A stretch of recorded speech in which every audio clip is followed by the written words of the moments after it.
السلام علیکم خواتین و حضرات، نیا ہفتہ نیا حسب حال، اور آج آپ کی ملاقات کروا رہے ہیں شو کے آغاز میں ہی عمران خان کی ٹیم کے دو شائننگ سٹارز، محترم جناب شیخ رشید احمد صاحب اور جناب پرویز خٹک صاحب۔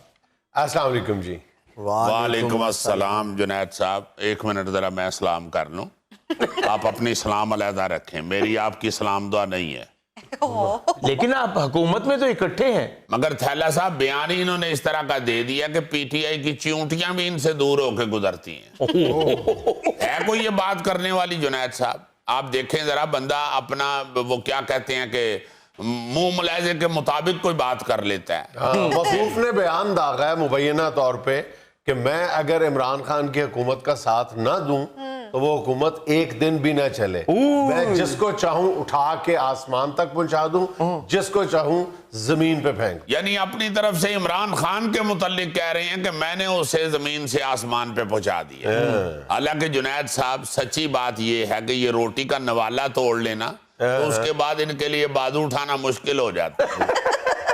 ویٹر کو آواز مارتے ہیں کہ بیٹے صرف روٹی رکھ کے نہیں جانی، روٹی منہ تک بھی پہنچانی ہے، اٹھاؤ اسے۔ صاحب میری بات سنیں، ضروری نہیں ہوتا کہ کسی کو اٹھا کے بلندی تک پہنچانے کے لیے زور، طاقت، جسمانی طاقت درکار ہوتی ہے، ٹیکنیک بھی چلتی ہے، ٹیکنیک، دماغ چلتا ہے۔ وہ یاد نہیں بچپن میں ہم وہ تار والا جہاز ایسے ایسے ایسے ایسے ایسے ایسے کر کے اوپر پھینکتے تھے، اس میں زور لگتا ہے کوئی؟